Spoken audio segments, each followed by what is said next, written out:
Professor Krugman, like I said, is a witness of Mexico and Jalisco resilience for our endurance to overcome the threat of one of the strongest hurricanes in history.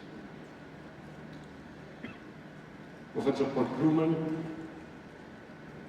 was born in Europe.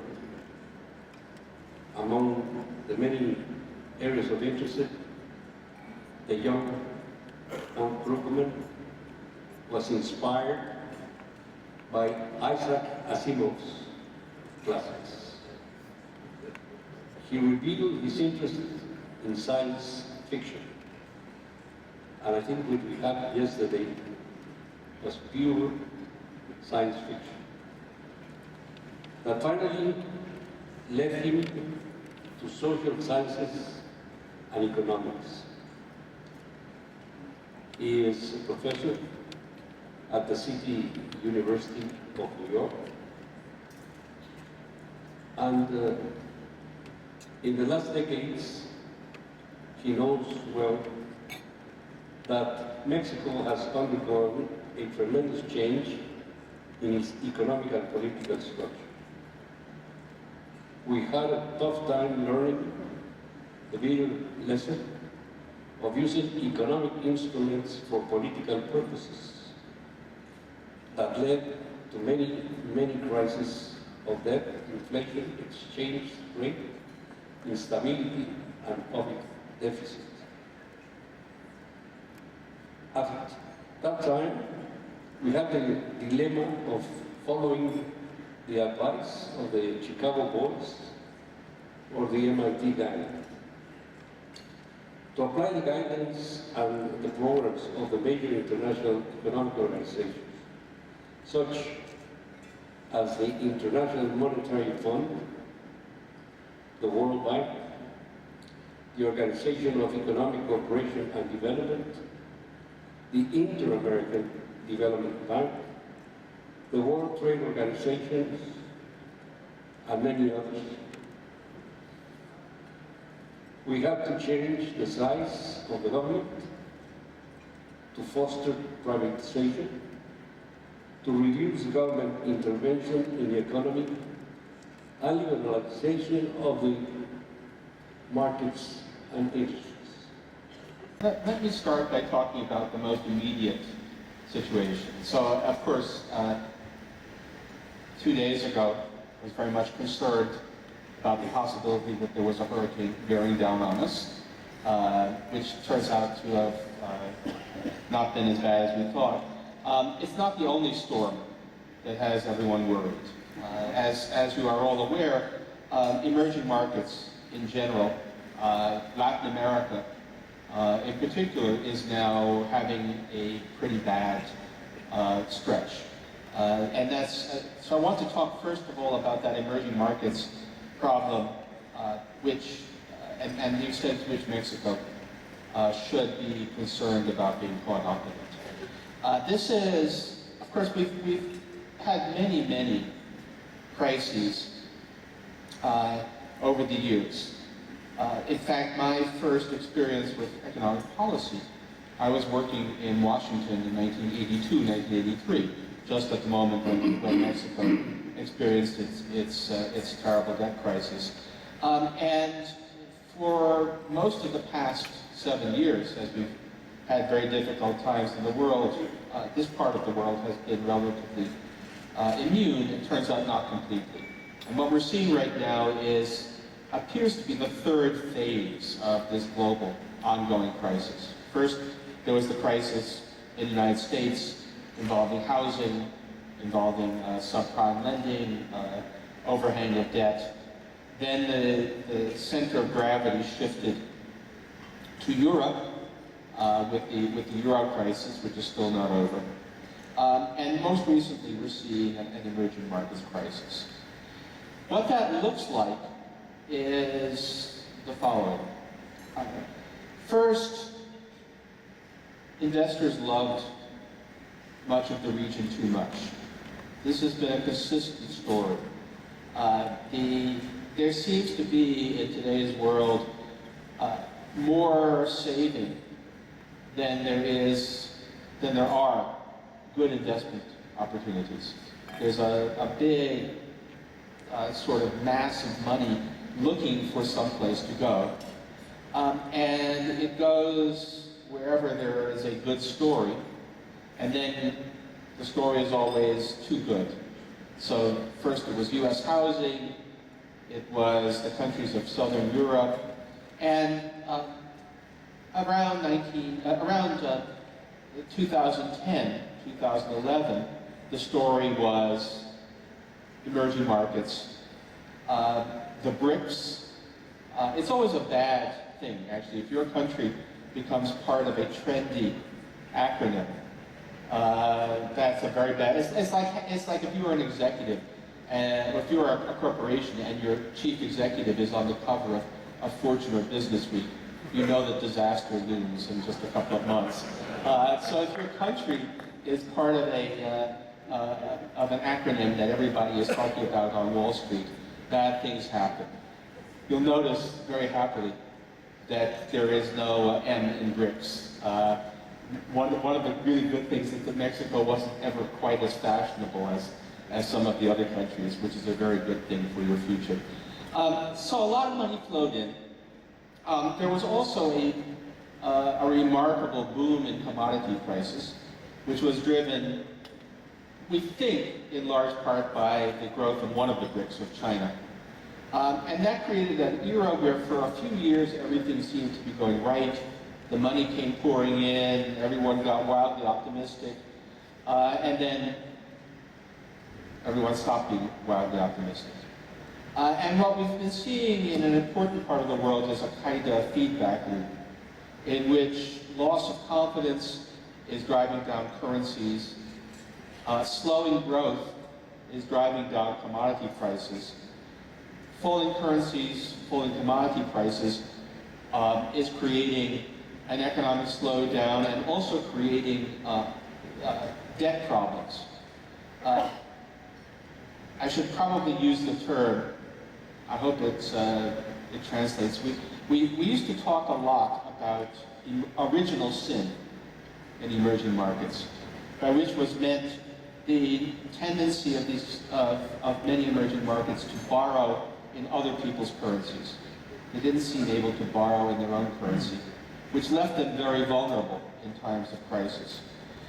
Original sin is much less powerful now, but unfortunately, that period of when emerging markets were fashionable and when there was just too much money in advanced countries with no place to go led to a partial return, a lot of corporate borrowing that was in dollars, and recreated some of the old vulnerabilities. And so you have a downward spiral in which the money that went flooding in is going out again, in which the currencies are falling, in which commodity prices are falling, partly because China, for reasons of its own, has been hitting a wall on growth, but also partly because of the emerging market problems themselves, all of which contributes to worsening debt problems. It becomes a very difficult situation. How difficult? Well, we've seen some really big crises out there. Those of us of a certain memory remember the Asian crisis of the late 1990s, which spread to South America, though not really to Mexico. Of course, there was the 2008 crisis, which was enormous, and the Euro crisis, which has been very frightening at various stages. Could this one be on the same scale? Probably not. So now my first piece of optimism. If you describe it just in words, it can sound like another one of these horrific crises. If you try to do the numbers, it probably just can't be that big. It just doesn't look like the various components are large enough. There is a bit of a circle, but it's one in which the second round is much smaller than the first, and the third round is trivial. It's really just not big enough. Even China, just to say a word, even China, despite the importance of China in today's world economy, in the last analysis, what China imports from the rest of the world is only about 2% of what the rest of the world produces. So even a severe slowdown in China is a relatively small shock. So it's enough to be frightening and to be very difficult, but it's not probably enough to be a crisis on the scale of what happened in 2008 or what happened in Europe in 2010. It's probably just not that big. Mexico. Where does Mexico fit into this? Mexico is an emerging market. It shared in some of the excessive optimism. Fortunately, Mexico didn't become part of the acronym. Also, fortunately, Mexico is an economy that is very, very different from the way it used to be. Used to be that Mexico was a commodity exporter, very dependent upon oil prices. If Mexico were as oil dependent now as it used to be, it would be in terrible trouble, but it's not. In fact, Mexico is not very much of a commodity exporter. If we compare Mexico with Brazil, Brazil is having a very hard time. Brazil is facing a quite nasty shock. But Brazil is not Mexico. Brazil is a commodity exporter. 65% of what it exports is raw materials. Mexico is a manufacturer's exporter. 75% of what it exports now is manufacturers. So Mexico is not at all in that same basket. Better still, investors seem to understand the difference. So if you look at spreads on corporate bonds, in Brazil, those spreads have soared about 400 to 500 basis points since the crisis. In Mexico, they've hardly risen at all.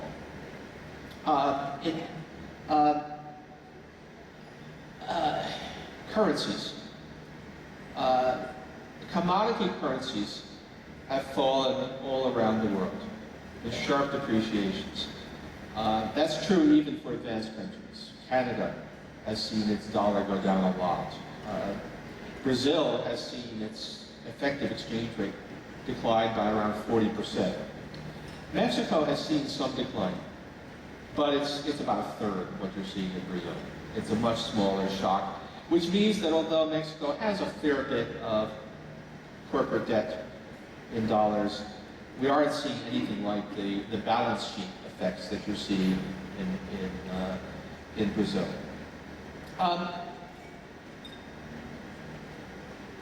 It just doesn't look like past crises.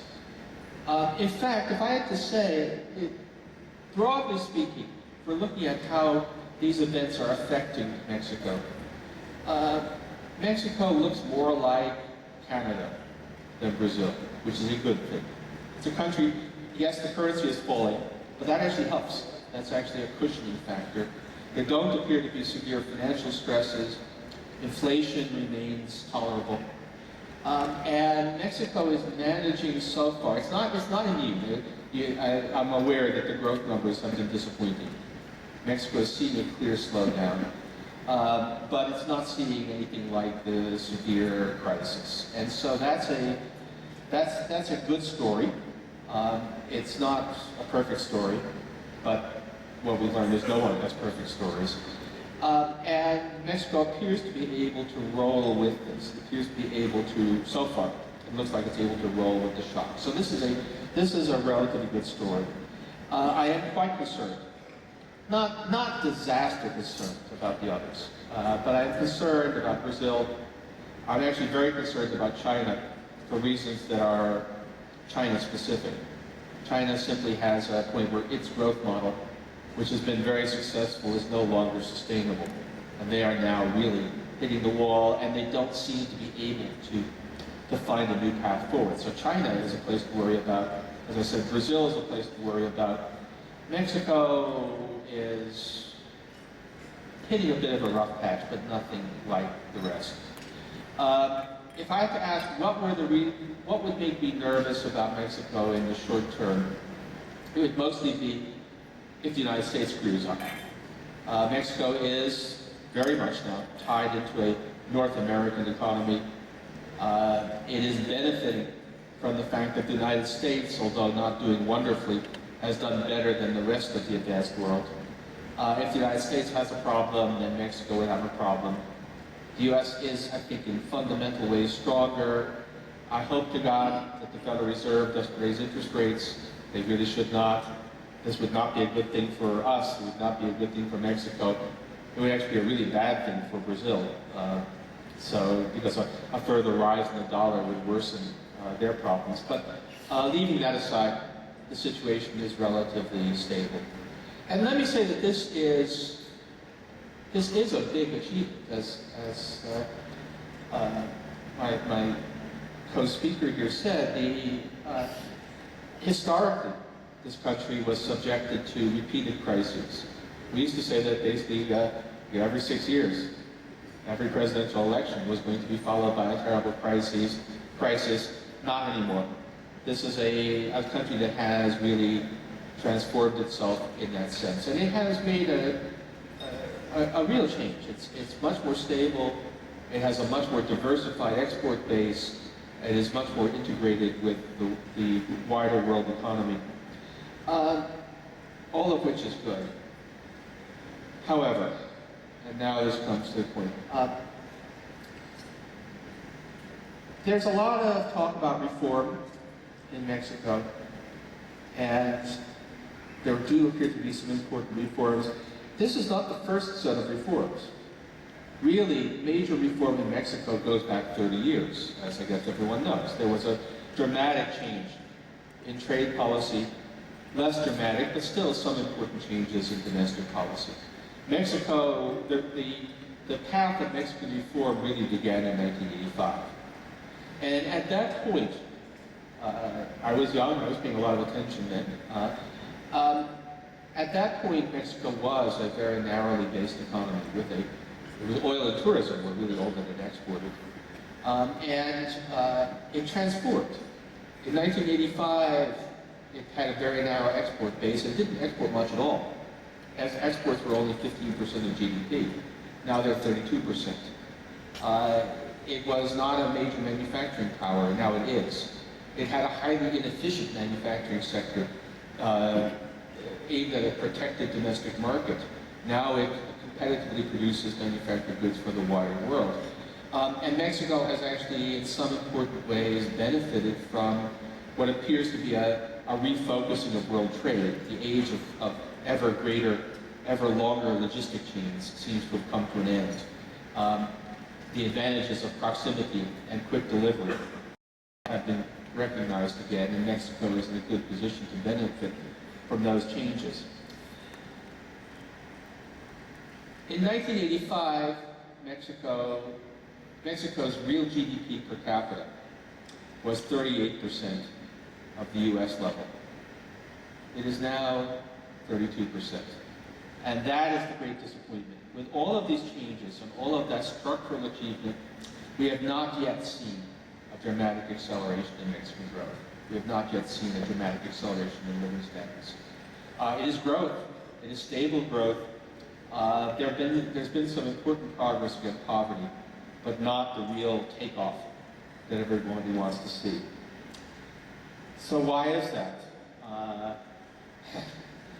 So now is the point when you want me to explain to you what the silver bullet is that will make everything go right.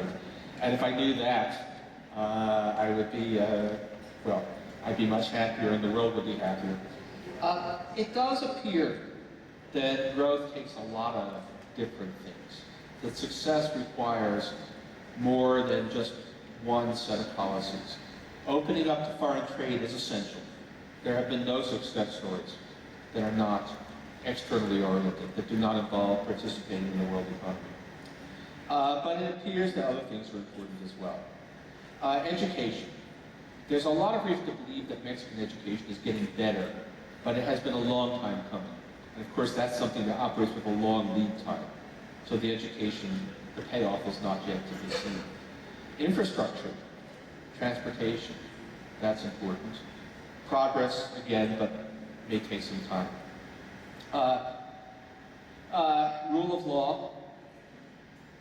I I know that there was been some, I didn't get here in time, I know there was some discussion of that already here, and that's very important. Security is important. Do we really know what particular cocktail of measures will make all the difference? No, we don't. You have to try them all. You have to do the right thing on many fronts. Sometimes I find it hard to believe those GDP numbers. Because I have been coming to Mexico on and off for more than 30 years. And I seem to, it seems, certainly in this part, to have made more progress, to have converged more on the first world than you see in the numbers. And maybe that's just a sign that great things are going to happen. We don't know the answer. But I think that Mexico has, in many ways, moved in the right direction. And it does seem to be far, far more stable, far less crisis prone. I was asked to talk about the emerging market crisis here. And it is pretty serious. Nasty. I don't think fatal, but nasty in Brazil. Possibly very nasty in China. Not so good in a number of other places. Not great, but not so bad here. Stability is a good first step. Wow. I keep on waiting for the visit to Mexico when I come and say everything is going great, that the engine is firing on all cylinders. Not quite yet. But take some solace in the good things that have happened, and let's hope that we are on the way. And don't be too frightened about the next year or two, unless my friends at the Federal Reserve make a really bad mistake, which I keep on telling them not to. With that, let's throw it up for questions. Thank you.